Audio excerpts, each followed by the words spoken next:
Hey guys, Guiden here, and today I want to talk about swords in Mordhau. Now, after my shield video, I thought it would be a good idea to move on to the weapons of the game. With that said, there are so many of them, including just in this video alone, so I've decided to break it up a bit and do a video on each category rather than trying to smush it all together into one video. I'll be focusing on the 13 weapons that can fit into this category. The first and foremost is the training sword, but that's really more of a tool for practice and maybe humiliating someone on a duel server rather than an actual weapon you'd pick in a loadout, unless you're trying to be a little trolly, so we won't really cover that, but we'll cover the other 13 in more detail. Now, let's actually talk about the pros and cons of using swords. First and foremost, swords are pretty versatile. They're good with a lot of different playstyles, whether you want a smaller weapon that's quick and effective, or you'd prefer something much slower but bigger and heavier hitting. Some swords are also pretty well rounded, like the Longsword for example. It's a great weapon for new players and veterans alike to use. That being said, swords do lose out against heavier armored opponents. Stabbing potential is still pretty good, but when it comes to slashing, they lose the most damage out of every other weapon class. However, this can be mitigated since some of the swords can actually be used 1.5 hand using the pommel, and it can be used as a fake warhammer that can deal a lot of damage against any armor class. The downside to this though is that you lose a lot of range for it, and it's very easy for your opponent to step out of its range. Now that we got that out of the way, we can actually talk about each weapon individually. The first weapon we'll be talking about is the Cleaver. At one point, the Cleaver is a very effective weapon. While it can't really hold out in stamina battles since it will lose much more stamina when blocking compared to much heavier weapons, it deals very high slashing damage. Its stabbing potential is quite weak, however, making its primary use in slashing. Alternatively, you can use its ult mode and throw it to catch an unsuspecting opponent off guard. With that said, this is more of a sub-weapon rather than a main weapon. This is mostly due to its high stamina cost to block, as well as its extremely short range.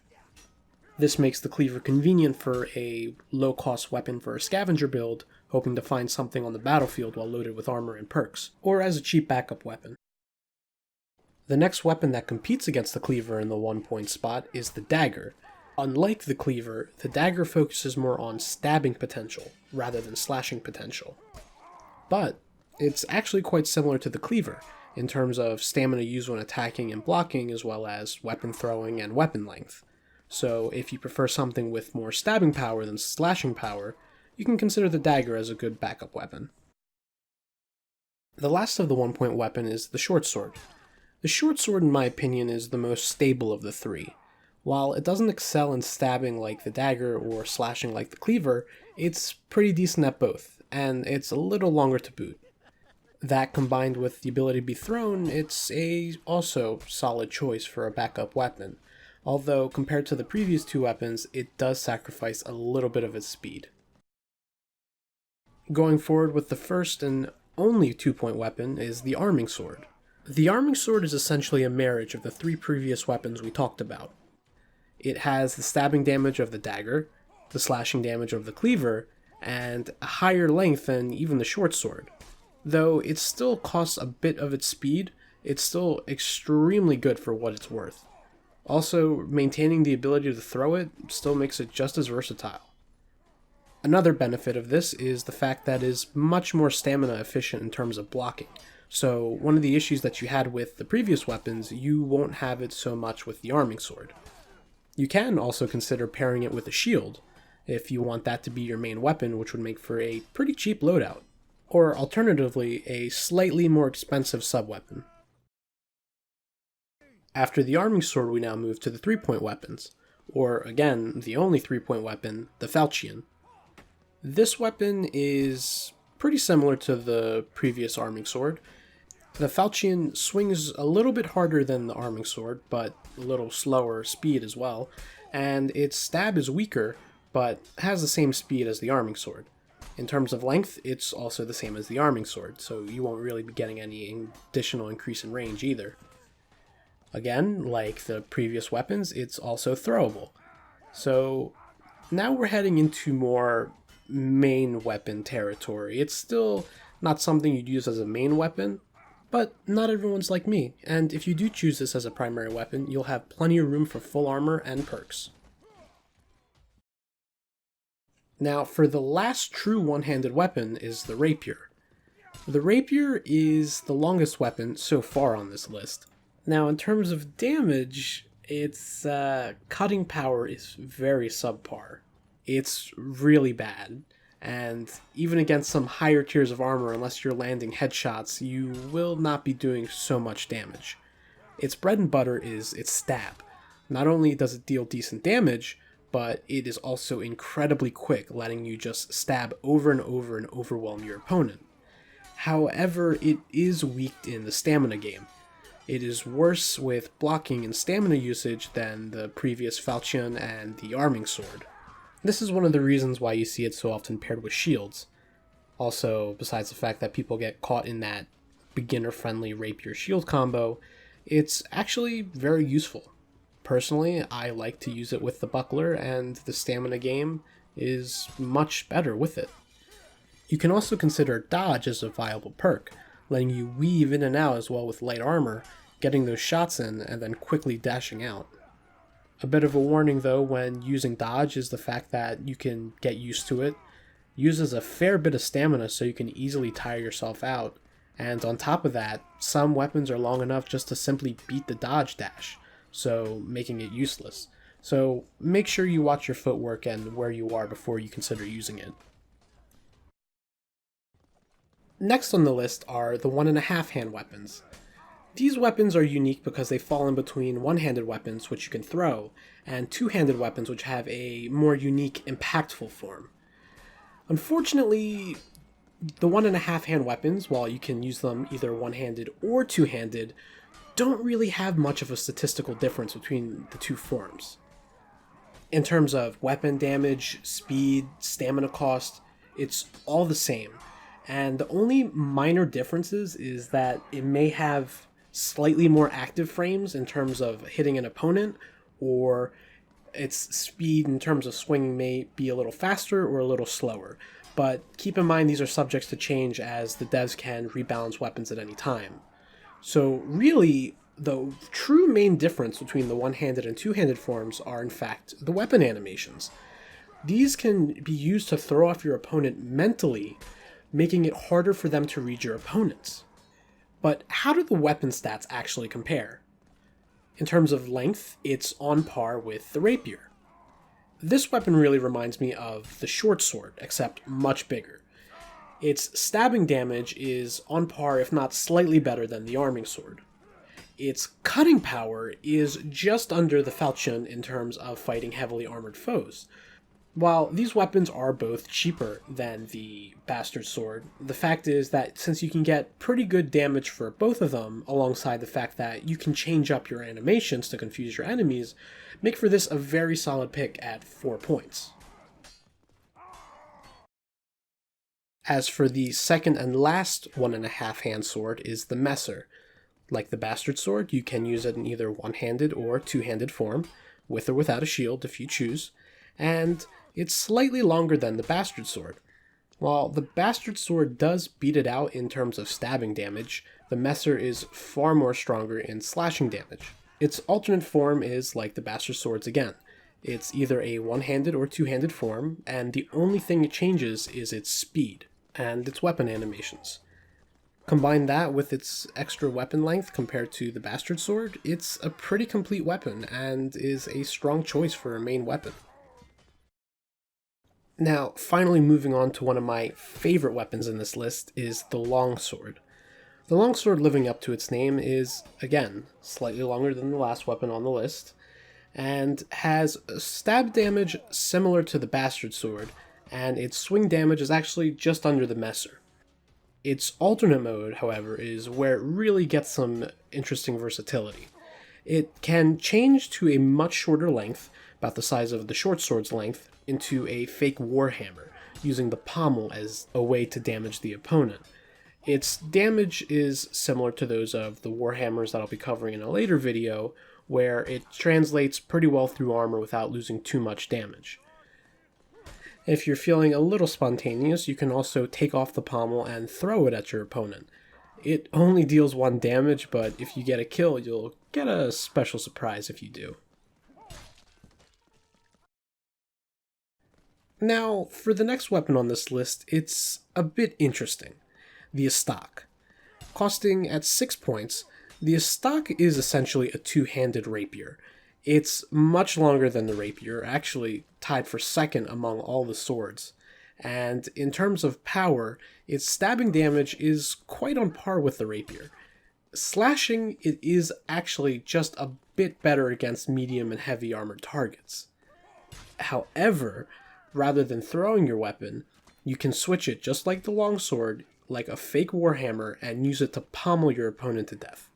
It does the same damage as the longsword in that respect, but because of the longer reach of the weapon, also, it's slightly longer than the longsword's alternate mode, which does give the advantage slightly to the Axstock. There's also a bit of a niche to the Axstock. The Axstock is unique because it's the only sword in the game, so far, that can be couched on a horse. This gives it a unique edge that none of the other swords, maces, even axes can compete with. While it still does slightly less damage and sometimes can't even kill a heavy armored opponent unless you hit them in the head with the couch strike, it's still really useful as its range still outranges so many of the other weapons, giving you a big edge if you just happen to kill a horseman and take his horse. The Axstock is not a weapon to be taken lightly. Its playstyle, again, is pretty similar to the rapier. It does, however, sacrifice some of its speed for its range. So with this in mind, it may be more beneficial to use footwork to make your opponent attack you, miss, and then step in with that superior range and go for an easy stab to the head or the chest. Arriving at the final 3, we have the Executioner's Sword. While the Axstock had a few more obscure abilities, the Executioner's Sword is far more straightforward in terms of use.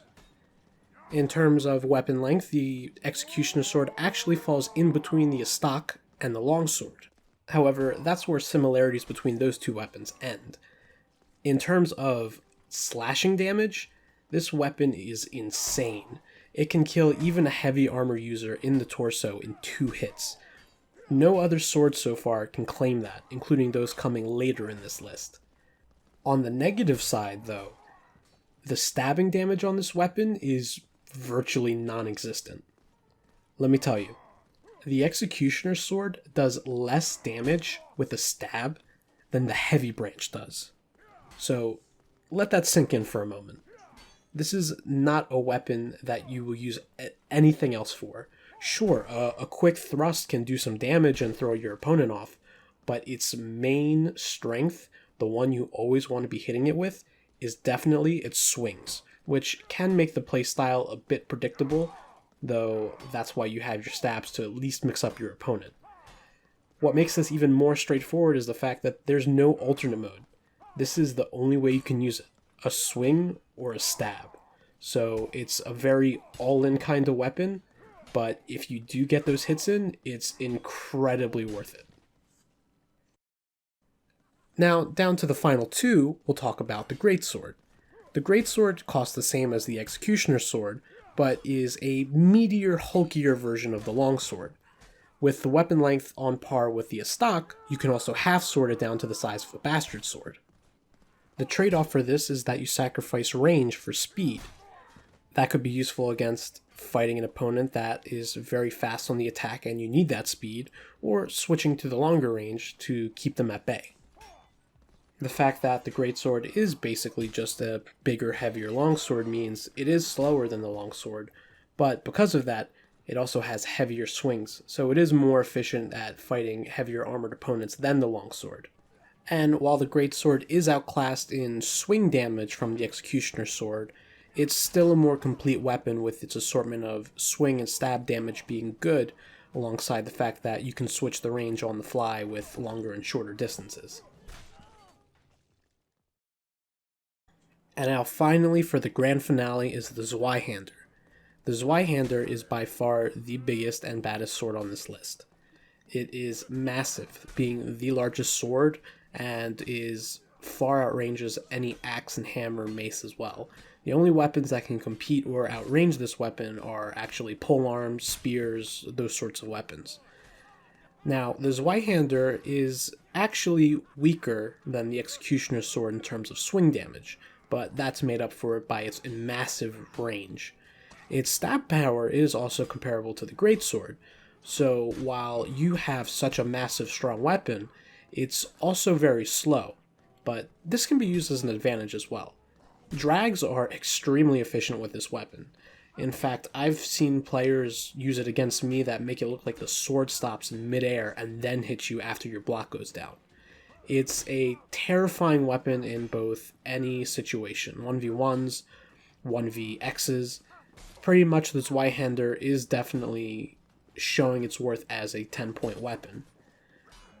Now, just like the previous Greatsword, the Zweihander can be half-sworded. This cuts the range down to that of a longsword. This can be useful for, again, dealing with pesky, shorter, quicker weapons, or if you just want to mix it up and try to throw off your opponent. The Zweihander is also the only weapon that has a similar reach compared to some of the polearms, like the billhook or the poleaxe. This allows you to fight these longer polearms much more easier compared to some of the other swords without having to get too close, if you prefer a ranged battle. One of the downsides of the Zweihander is that it's such an expensive weapon that you won't have too much points to spare for perks or armor. You usually have to choose between one or the other.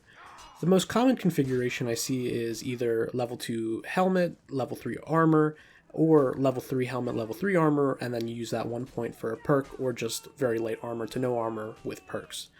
So that's also something you should keep in mind when considering using the Zweihander.